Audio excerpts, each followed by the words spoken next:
Hey fam, in today's Coach's Corner, I want to chat to you about something we don't think about often, but that we're doing constantly, and that is self-talk. This came to me when I was chatting to a girlfriend of mine, and out of the blue she says, "You're so stupid." And I was like, what? I was ready to fight.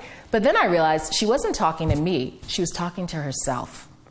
And the reality is, many of us say things to ourselves that we would never dream of saying to another person.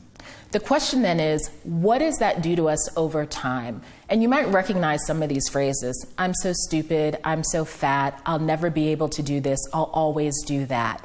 And what these things do is they limit us. In the same way we'd never say that to our friend, our sister, to our child, or really anyone that we encounter, we need to begin to ask, why are we so comfortable saying those things to ourselves? And I think sometimes, well, I know in my case, it started with a desire to be better. So it was kind of like I could criticize myself into improving. But really, I'll skip to the end of the story. I don't think that's ever worked for anyone. The truth is that at first that might get us going, but over time it wears us down and causes us to believe negative things about ourselves. The question then is, what do you do about this cycle of negative self-talk? I think for many of us, the recording has been going for so long that we don't even recognize something's playing in the background anymore. So the first step is to stop and to recognize the recording that's happening.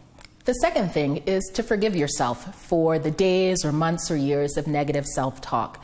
The truth is, no one wakes up and says, how can I speak negatively to myself today? Rather, it's a response to circumstances, conditions, and a particular need that we might have. So be gentle with yourself. The third thing is to begin to interrupt and to counter those negative thoughts with positive thoughts. The question then is, well, who do you want to be? What are the characteristics that you want to exhibit?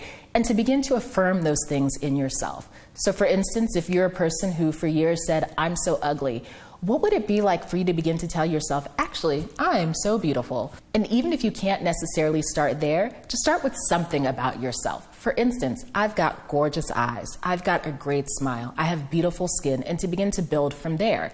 If you're a person who maybe doesn't feel fully competent, you've been one of those people who said to yourself, I'm so stupid, what would it be like to say, I am really good at relationships, I'm really good at this aspect of my job, I'm really good at that, and to have that become your new reality.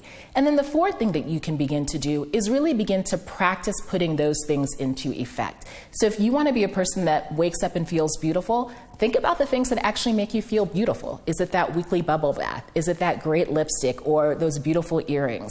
If you're a person who says that you really want to do well at your job, is it that you volunteer to take on a new project? If you want to be that person who says, I'm really involved in my child's life as opposed to a terrible parent, what are the new activities you can begin to do with them? Is it after school walks?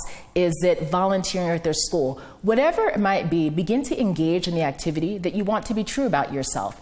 And over time, as you make decisions towards who you want to be, you'll find that those negative voices begin to be drowned out and really replaced by the positive reality of your life.